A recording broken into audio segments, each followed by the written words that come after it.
बिस्मिल्लाहिर्रहमानिर्रहीम। अस्सलाम वालेकुम। आज 3 अप्रैल इतवार का दिन है और ये दिन जो है ये पाकिस्तान की तारीख़ में दर्ज हो चुका है। मैंने गुज़श्ता रोज़ जो वीडियो की थी और उसके बाद रात को भी एक वीडियो की थी, उसमें भी मैंने आपसे ये बात की थी कि देखना ये है कि क्या ये दिन और वज़ीर-ए-आज़म इमरान ख़ान पाकिस्तान की तारीख़ में अमर होते हैं या उनके मुकाबले के अंदर जो PDM का भानमती का कुंभा इकट्ठा हुआ है, जिसमें बहुत बड़ा नाम आसिफ अली ज़रदारी, जिसको कहा जाता है कि वो सियासत का बादशाह है, उसको हर गुर आता है, और साथ फिर शहबाज शरीफ है, पूरी नून लीग है, फिर बाकी PDM की जमातें भी इकट्ठी हैं, तो कौन कामयाब होता है। आज के दिन जो कुछ हुआ है उस पर हर वो पाकिस्तानी जिसका पाकिस्तान के साथ प्यार अनकंडीशनल है, मोहब्बत है, जो ये चाहता है कि उसका मुल्क आज़ाद हो, इसकी खारजा पॉलिसी आज़ाद हो, ये दुनिया में किसी मुल्क के आगे ना झुके, किसी कुव्वत के आगे ना झुके, उसके लिए आज बड़ा खुशी का दिन है। लेकिन वो लोग जो कि PDM के हामी हैं, उनके साथ हमदर्दी की जा सकती है कि वो बेचारे बहुत सदमे में हैं, लेकिन उनकी जो जमातें हैं PDM के अंदर शामिल, ख़ास तौर पे मुस्लिम लीग नून, उनकी तो ऐसी सूरत हाल है कि बेचारों की आवाज़ नहीं निकल रही, गुस्से से चीख रहे हैं, चिल्ला रहे हैं। TV पे आप अगर उनकी प्रेस कॉन्फ्रेंस सुने, लाहौर के अंदर जो हो रही थी या इस्लामाबाद में जो हो रही थी, चीख रहे थे, चिल्ला रहे थे, उनका बस नहीं चल रहा था कि इमरान खान को कच्चा खा जाएं कि आज इमरान खान ने जो मूव खेली है। मैंने गुज़श्ता वीडियो में आपको एक चीज़ बताई थी कि इमरान खान का सबसे बड़ा कार्ड ये हो सकता है कि शायद वो सारे इस्तीफ़े दे दें, 150 के करीब इमरान बनते हैं, वो इस्तीफ़े दे दें तो उसके बाद आइनी बुरान पैदा हो सकता है और असम्बलियाँ जो है वो डिज़ोल्व हो जाएँ, तहलील करनी पड़ जाएँ, उसके बाद नए इंतखाबात हों। लेकिन मैं इस चीज़ को एडमिट करता हूँ कि मेरा वो अंदाज़ा या मेरे वो एनालिसिस जो थे वो बिल्कुल दुरुस्त नहीं निकले, लेकिन किसी हद तक चीज़ जो है वो उससे मैच कर रही है। जैसे कि आप देखेंगे इमरान खान ने असम्बलियाँ डिज़ोल्व कर दी हैं, लेकिन उसके लिए तरीका एक डिफरेंट इस्तेमाल किया है और उसमें ये चीज़ हमें पता लगी है कि वो जो तस्वीर कल जारी हुई थी जिसमें देखा जा सकता था कि पार्लिमानी पार्टी के इजलास के अंदर वज़ीर-ए-आज़म के सामने ढेर सारे कागजात पड़े हुए हैं और उसके ऊपर कुछ सिग्नेचर किए जा रहे हैं या चेक करवाए जा रहे हैं, वो दरअसल नोटिस थे अपनी जमात के लोगों के लिए कि ताकि सारे लोग असम्बली में पहुँचें, जो कि इमरान खान ने कल ही अपनी ये नई हिकमत अमली अनाउंस की थी कि पहले हमने फैसला किया कि हम पार्लियामेंट नहीं जाएंगे, लेकिन अब हमने फैसला किया कि हम सारे अब पार्लियामेंट में जाएंगे। और उससे अपोजिशन जो थी वो नए ट्रैप में आ गई कि पता नहीं अब क्या करेगा इमरान खान। शायद उनको ये लगा कि इमरान खान जो है वो मजमूई तौर पर इस्तीफ़े देने जा रहा है, तो उन्होंने सबसे पहले आज सुबह जो काम किया, असम्बली इजलास शुरू होते ही वो स्पीकर कौमी असम्बली असद कैसर के ख़िलाफ़ उन्होंने अदम एतमाद की तहरीक जो है वो दायर कर दी कि हमें स्पीकर का एतमाद नहीं है। तो ज़ाहिर है उसके ऊपर जब कार्रवाई होनी थी तो पहले स्पीकर के ख़िलाफ़ होती, स्पीकर को हटाया जाता, मुस्लिम लीग नून का या पीपल्स पार्टी से कोई बंदा स्पीकर मुंतखब होता, उसके बाद सारी की सारी गेम जो है वो PDM के हाथ आ जाती। लेकिन इमरान खान को मैं ये दाद देता हूँ कि पहली दफ़ा तहरीक इंसाफ ने ऐसा किया कि कोई ऐसा प्लान बनाया जिसके बारे में वज़ीर-ए-आज़म से बार बार बहुत सारे लोगों ने पूछा। कल सहाफ़ी जो उनसे मिलने गए थे, इमरान रियाज़ खान ने इंटरव्यू किया, उन्होंने भी बार बार कुरेदने की कोशिश की कि आखिर क्या चीज़ है। तो खान साहब ने कहा कप्तान जो है वो चीज़ें अपने पास रखता है। ऐसे पहले भी कहा था कि अगर सारी चीज़ें आपको कप्तान बता देगा तो खुद क्या करेगा। तो उन्होंने कहा था कि चंद करीबी लोगों को पता है और वो चंद करीबी लोग जो थे उन्होंने आज उस प्लान को एग्जीक्यूट किया और पाकिस्तान की तारीख़ के अंदर ये रिकॉर्ड बन गया कि आसिफ अली ज़रदारी, जिसको कहा जाता था कि ये सबसे बड़ा बादशाह है सियासत का, इसको गुर आते हैं, जोड़ तोड़ आते हैं, आज बेचारा मुंह देखता रह गया कि उसके साथ हुआ क्या है। पूरी की पूरी अपोजिशन, हम सब हम जितने भी लोग देख रहे थे, ज़ाहिर है बहुत सारे लोग नहीं सो सके पिछले इस पूरे महीने के अंदर जो सिचुएशन चल रही थी, लोग परेशान थे कि क्या मुस्तकबिल होने जा रहा है पाकिस्तान का, कि क्या पाकिस्तान जो है वो दोबारा से अमरीकी गुलामों के हाथ में चला जाएगा जो अमेरिका के सामने लेटे हुए हैं और जिस तरह अमेरिका मुदाखलत कर रहा है पाकिस्तान के अंदर। तो हम सब बड़े परेशान थे। मैं खुद भी थोड़ी देर के लिए सोया और उठ गया जैसे असम्बली का इजलास जो है वो शुरू हुआ, तो उसको देख रहे थे। तो जैसे ही फवाद चौधरी उठे, कार्रवाई शुरू हुई, उन्होंने एक छोटी सी तकरीर की जिसमें उन्होंने बताया कि ये वज़ीर-ए-आज़म के ख़िलाफ़ जो है ये मोशन पेश की गई है, जो करारदाद पेश की गई अदम एतमाद की, इसके बारे में जिस तरह से चीज़ें सामने आई हैं कि अमेरिका इसके पीछे है और पूरी अपोजिशन अमेरिका की ज़ुबान बोल रही है। तो स्पीकर को कहा कि आर्टिकल 5 जो है कॉन्स्टिट्यूशन का, आइन पाकिस्तान का, उसके मुताबिक कि कोई ऐसी मूव जिसमें बैरूनी साजिश जो है वो शामिल हो या मुल्क को डिस्टेबलाइज़ करने की चीज़ हो, तो उसके हवाले से जो स्पीकर है वो उस पर फैसला दे सकता है। तो स्पीकर ने फिर अपना जो है वो रूलिंग देना स्टार्ट की, उस पर रूलिंग का कहा गया था। तो स्पीकर ने कहा कि आर्टिकल 5 के तहत ये बात साबित हो चुकी है कि वज़ीर-ए-आज़म इमरान खान के ख़िलाफ़ जो अदम एतमाद की तहरीक आई है ये कॉन्स्पायरेसी है, इंटरनेशनल फंडेड है, इस बात के सबूत मौजूद हैं। नेशनल सिक्योरिटी कमेटी का इजलास जो हो चुका है उसने इस बात को इंडोर्स किया है कि इंटरनेशनल इंटरफेरेंस हुई है। तो इस बुनियाद पर मैं ये रूलिंग देता हूँ कि इस करारदाद को मुस्तरद किया जाता है और उसके बाद इजलास को मुलतवी कर दिया गया। उसके बाद शक्लें देखने वाली थी, वो वीडियोस आपने देखी होंगी कि शहबाज शरीफ ऐसे लग रहे हैं जैसे कि काटो तो उनके जिस्म में खून ही नहीं है, और राना सनाउल्लाह की शक्ल, और उसके बाद बाकी जो नून लीग के लोग हैं, एहसन इकबाल मोबाइल यूज़ कर रहे हैं, ख्वाजा आसफ की शक्ल लटकी हुई है, बाकी जितने भी नून लीग के लोग थे उनकी शक्लें लटकी हुई थी। सिर्फ एक पीपल्स पार्टी के लोग थे जो थोड़े मतलब कि वो उनको इतनी परेशानी नहीं हुई कि शायद उनका उतना स्टेक नहीं था, हालांकि उनके पैसे बड़े लगे हैं।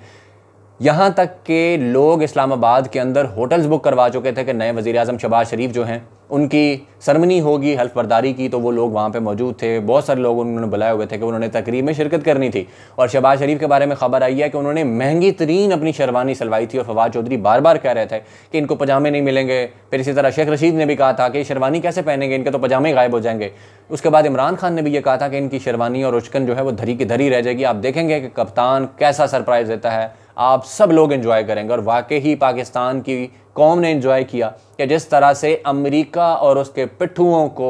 पाकिस्तान की तारीख में पहली मर्तबा इतनी खुली शिकस्त हुई है, इतनी खुली शिकस्त कि कोई सोच नहीं सकता था कि अमेरिका जब किसी के पीछे लग जाता है तो वो फिर उसके खिलाफ कुछ ना कुछ करके दम लेता है। और सबको लग रहा था कि इमरान खान के गेम हाथ से निकल चुकी है। ज़ाहिर देखें 196 मेंबरान उनके पास पूरे थे, इत्तेहादी तोड़ चुके थे अपोजिशन वाले, और वो सारे लोग असम्बली के अंदर मौजूद थे। और अगर करारदाद में वोटिंग होती तो वज़ीर आज़म इमरान खान बिल्कुल ना रहते, और फिर जो सारा प्लान था पीडीएम का कि उसके बाद वज़ीर आज़म बनते शहबाज शरीफ, सबसे पहले आके उन्होंने इलेक्ट्रॉनिक वोटिंग ख़त्म करनी थी, ओवरसीज़ वोटिंग का राइट ख़त्म करना था, जो वो कह रहे थे कि जी हमने जो है इलेक्टोरल रिफॉर्म्स करनी है और उसके बाद हमने इलेक्शंस में जाते। उसके बाद उन्होंने अपनी मर्जी की ब्यूरोक्रेसी लगानी थी, बंदे लगाने थे, फंडिंग्स देनी थी, सारा एक ग्राउंड बनाना था, फिर हेल्थ कार्ड ख़त्म करना था, एहसास प्रोग्राम के अंदर उन्होंने चेंजिंग्स करनी थी, और बहुत सारी चीज़ें थी जिसके अंदर उन्होंने चेंजिंग करनी थी ताकि इमरान खान को शदीद नुकसान पहुंचे, उसकी पॉपुलैरिटी को जो कि अब बहुत ज़्यादा तारीख की बुलंद तरीन सतह पर है, उसके बाद जो है वो नए इंतखाबात में हम जाएँ ताकि पूरा माहौल बन जाए और उसके बाद इमरान खान जो है वो दोबारा गवर्नमेंट में ना आ सके। और वैसे भी ब्यूरोक्रेसी और उसके बाद इलेक्शन कमीशन में जिस तरह उनके अपने लोग और बहुत सारी गेमें इन्होंने खेली हुई, तैयार की हुई थी गेमें, वो सारी की सारी धरी रह गई, शक्लें लटकी हुई हैं। भागम भाग सुप्रीम कोर्ट की तरफ देखा, वहाँ पे पहुंचे नैयर बुखारी साहब पीपल्स पार्टी के। फिर उसके बाद खैर अदालत ने माशाल्लाह से इतवार वाले दिन जो है छुट्टी में ही उन्होंने नोटिस ले लिया, और उसके बाद बेंच बन गया और फौरी अपोजिशन पहुंची कि जनाब आप जो स्पीकर है उसकी रूलिंग जो है उसको कलअदम करार दिया जाए। तो अदालत ने पहले दिन का जो मार्का था वो इनको शिकस्त हुई है। अदालत ने कहा कि जिस स्पीकर की रूलिंग जो है मुस्तरद नहीं की जा सकती। तो पहले दिन का जो मार्का सुप्रीम कोर्ट के महाज पर लड़ा जा रहा है अब असम्बलियाँ तहलील होने के बाद, और इस वक्त काबीना तहलील हो चुकी है। वज़ीर आज़म इमरान खान 15 दिन के लिए कहा जा रहा है कि वज़ीर आज़म रहेंगे, और उस दौरान जो है वो निगरान हुकूमत जो है वो उसको जो बनाया जाएगा, मुंतखब किया जाएगा, उसका नाम दिए जा रहे हैं। वज़ीर आज़म की कमेटी जो है इस वक्त वो मीटिंग कर रही है कि कौन सा नाम देने हैं। उसके बाद ये भी फैसला होगा कि पंजाब के अंदर भी और केपीके के अंदर भी जो गवर्नमेंट है तहरीक इंसाफ की, वो असम्बलियाँ भी डिज़ोल्व होती हैं या नहीं होती, तो ये भी बाद में पता लगेगा। लेकिन अब इस वक्त एक मोस्ट इंपॉर्टेंट क्वेश्चन जो है वो सब इसके ऊपर जो है डिस्कस कर रहे हैं कि सुप्रीम कोर्ट इस पर क्या फ़ैसला देती है। क्योंकि लग ऐसे रहा है कि अगर सुप्रीम कोर्ट हक में फ़ैसला देती है हुकूमत के जो काम हुआ है तो पीडीएम जो है वो फारेग है, बिल्कुल फारेग है, और इमरान खान जो गेम खेल चुके हैं और उस गेम में कामयाब हो जाएंगे, बिल्कुल ही कामयाब हो जाएंगे। और इस वक्त कपड़े फाड़ एहतजाज जारी है जियो की तरफ से खास तौर पे, और कुछ फीमेल एंकर्स हमारी खास तौर पे गुरीदा फरूकी, उनका ऐसे लग रहा है कि वो बेचारी कहीं जहर ही ना खा ले, कि वो जिस तरह चीख रही हैं, चिल्ला रही हैं कि कॉन्स्टिट्यूशन को तबाह करके रख दिया, आइन तोड़ दिया, आर्टिकल 6 लगाओ, गद्दारी का मुकदमा चलाओ, भला करो भला करो। मतलब कि ये सिचुएशन है कि ये वाकई मुझे भी अब डर लग रहा है कि गुरीदा फरूकी समेत कुछ एंकर जो साहिबान हैं और जो फीमेल एंकर्स हैं उनकी तो सिचुएशन ऐसी है कि वो बेचारी मर ही ना जाए, कि पता नहीं उन्होंने क्या ख्वाब बुन रखे थे कि शहबाज शरीफ आएगा तो उनको ऐसा क्या मिलेगा। और बहुत सारे लोग तो कह रहे हैं कि शायद पता नहीं गुरीदा फरूकी खातून अव्वल बनने जा रही थी, जो उनको इतना शदीद सदमा पहुंचा कि जियो न्यूज़ को भी तो सदमा पहुंचा, बाकी को समझ आता है कि उन्होंने बड़ी मेहनत की थी। नून लीग को सदमा पहुंचा, समझ में आता है कि जनाब वो तो पूरे ख्वाब सजाए बैठे। उनको उम्मीद थी कि आज ही जो है वो इमरान खान को वज़ारत उज़्मा से हटा दिया जाएगा, शहबाज शरीफ जो है वो मुंतखब होंगे, उसके बाद लोग वहाँ इस्लामाबाद में मौजूद थे कि वो जनाब तरकीब हलफ बर्दारी में शिरकत करेंगे, और राना सनाउल्लाह और दीगर लोग उम्मीद में थे कि हम जनाब आज ही जो है कोई ना कोई हमें वफाकी मिनिस्ट्री मिल जाएगी और सारे जनाब खुशबाश रह रहे होंगे, मौजें लगी होंगी पीडीएम की। लेकिन इमरान खान ने सारी गेम बदल दी और कप्तान ने साबित कर दिया कि जनाब घबराना नहीं है, कप्तान आखिरी बॉल तक लड़ता है। उस पर अब ये जो भी कहानियां गढ़ें कि जनाब अनकॉन्स्टिट्यूशनल हुआ है, वो कप्तान जो है वो पेच उखाड़ के भाग गया है, कोई कह रहा है जी विकेटें उठा के भाग गया, कोई कह रहा है ये लूडो उल्टा दी है, फलां कर दिया फलां कर दिया। अब जितनी भी बातें कहें आप वो सारी गुजर चुकी हैं। आज का दिन जो है वो पाकिस्तानी कौम के लिए बहुत खुशी का दिन है। अमेरिका और उसके गुलामों को शदीद तरीन शिकस्त हुई है। अच्छा, अब बात कर लेते हैं सुप्रीम कोर्ट इस पर क्या करती है, उसकी प्रेसिडेंस पहले क्या मौजूद है कि सुप्रीम कोर्ट ने आज तो जो फैसला दे दिया कि रूलिंग जो है स्पीकर की उसको मुस्तरद नहीं किया जा सकता, जो कि अपोजिशन की डिमांड थी, जो पीडीएम की डिमांड थी। मैंने इसके ऊपर कुछ माहिर ज़ाहिर कानून जो है उनको पढ़ा है, सुना है, और उसके ऊपर जो मैंने जो चीज़ें अखज़ की हैं वो मैं आपके सामने रख देता हूँ। इससे पहले प्रेसिडेंस मौजूद है सिर्फ एक, कि जब स्पीकर की रूलिंग को सुप्रीम कोर्ट ने रिजेक्ट किया था, और वो थी फहमीदा मिर्ज़ा उस वक़्त जो स्पीकर होती थी, और यूसुफ रज़ा गिलानी जो थे वो कन्विक्टेड हो चुके थे सुप्रीम कोर्ट की तरफ से। इसलिए सुप्रीम कोर्ट ने मुदाखलत करके, अदालत ने मुदाखलत करके उस रूलिंग को जो है वो मुस्तरद कर दिया था या मुअत्तल कर दिया था। इसके अलावा स्पीकर का इख्तियार एब्सोल्यूट है। स्पीकर का जो ऑफिस है वो कोई डाखाना नहीं है कि उसकी जो रूलिंग्स होती हैं पार्लियामेंट के अंदर, प्रोसीडिंग्स होती हैं, या उनका जो काम है उसको कोई अदालत उसमें मुदाखलत कर सके। इसके ऊपर रज़ा रबानी साहब जो कि बहुत बड़े दिमाग माने जाते हैं पीपल्स पार्टी के, उनका बयान भी सामने आ गया। 2018 में उन्होंने ये बयान दिया था कि स्पीकर का जो ऑफिस है या उनकी जो रूलिंग है, जो पार्लियामेंट के अंदर होने वाली चीज़ें हैं या उनके ऑफिस के अंदर होने वाली चीज़ें हैं, उसको कहीं पर भी चैलेंज नहीं किया जा सकता। आर्टिकल 95 जो है वो तहफ़्फ़ुज़ फराहम करता है स्पीकर को कि उसकी जो रूलिंग है या उसका कोई भी जो काम है उसको कोई भी जो है वो चैलेंज नहीं कर सकता। अब सुप्रीम कोर्ट के अंदर जो है ये अब चीज़ गई है। Ehsan bone supreme court bar के सदर हैं, जिनके बारे में मैं आपको पहले बता चुका हूँ कि वो नवाज शरीफ और नून लीग के पपेट है। ख़ास तौर पर उनको लाया इसीलिए गया सुप्रीम कोर्ट बार का मुंतखब सदर इसीलिए मुंतखब करवाया गया कि वो नवाज शरीफ की नाअहली के खिलाफ काम कर सकें और उनको फ़वाइद दे सकें। वो आज पागल हुए फिर रहे थे सुप्रीम कोर्ट के अंदर, भागते फिर रहे थे और जनाब मिन्नतें कर रहे थे कि जजेस फौरी जनाब जो बेंच इस पर तश्कील दें और फौरी फैसला दें, इमरान खान के इस फैसले को मुअत्तल कर दें, असम्बली डिसॉल्व नहीं हो सकती। यानी इमरान खान को जो लोग ये पिछले 3 साल 3.5 साल कह रहे थे कि इमरान खान की हुकूमत ख़त्म हो, अब हुकूमत ख़त्म हुई है तो ये कहते हैं नहीं नहीं इमरान खान की वापस हुकूमत बने, फिर हम इसको गिराएंगे दोबारा, फिर जाकर नए इंतखाबात करेंगे। उसका मकसद क्या है वो मैं आपको बता चुका हूँ। तो इस वक्त पाकिस्तानी कौम जो है वो बहुत खुशियाँ मना रही है। हम सब बहुत खुश हैं क्योंकि पाकिस्तान की जीत हुई है, अमेरिका और उसके गुलामों को शिकस्त मिली है। अब ये नया बयानिया बना रहे हैं कि जी खात जाली है, खात के अंदर हुकूमत ने कोई रद्द-बदल कर दिया है। लेकिन अब अपोजिशन को सही मज़ा आएगा कि सुप्रीम कोर्ट में जब ये रूलिंग डिस्कस होगी कि डिप्टी स्पीकर ने किस बुनियाद पर ये मुस्तरद की है करारदाद इनकी अदम एतमाद की, तो उसके अंदर उस खात का जिक्र आएगा,